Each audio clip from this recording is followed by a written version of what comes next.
What's your full name? Joe Beth Seidel, Where are you from? Huntington Woods, Michigan, How old were you on September 11th, 2001? 31. What do you recall about airport security before 9/11? Before 9/11, you could walk to the gate to drop someone off or to pick someone up when they land.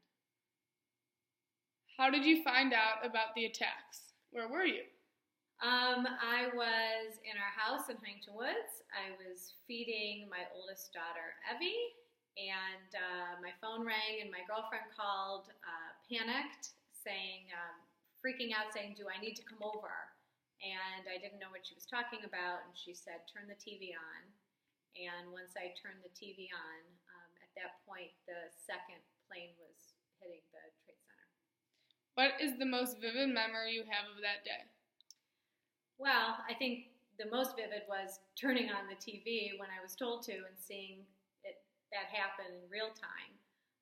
But there were a couple other things that really were I really felt impacted by.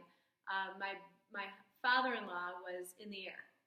So my father-in-law was flying, and he'd been turned around, and when he landed, he hadn't been told anything, and he called, and I had to share the news with him. So that was rather difficult.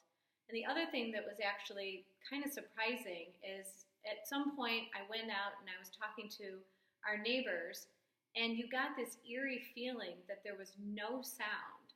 And you realize that, we live in a flight pattern. So you hear planes and air activity all the time, and there was none. And that was really shocking once you realize that.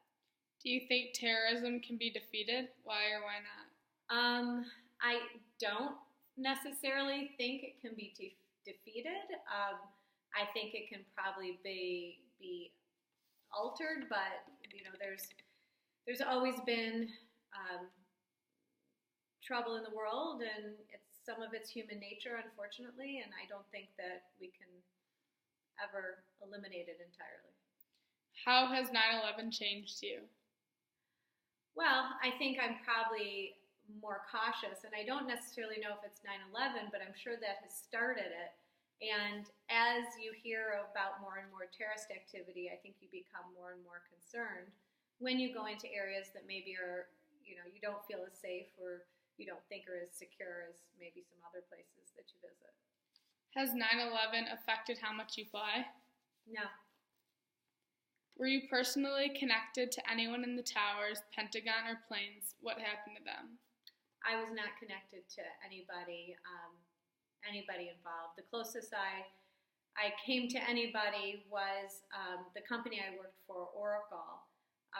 One of the men on, I think it was Flight 93, the flight that got downed before it went into the Pentagon, one of the Oracle account reps was the guy who said, "Let's roll," and he took the terrorists down in the plane along with it.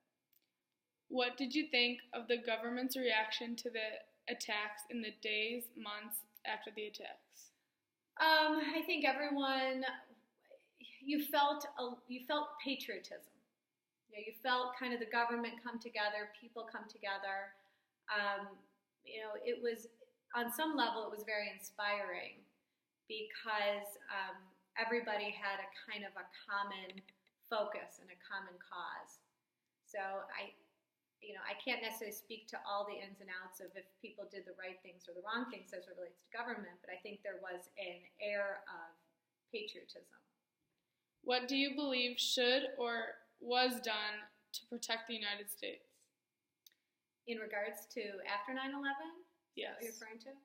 Well, I think we've seen incredible heightened security in the airports. I mean, that's, first and foremost. I think we all experience it with the delays and the security lines. I think it's all good, though. I also think that we don't necessarily see it all, but there's a lot more surveillance. So there's cameras pretty much covering areas that wouldn't have been covered before 9/11. Were you afraid about your own safety at the time? I think I was a little bit.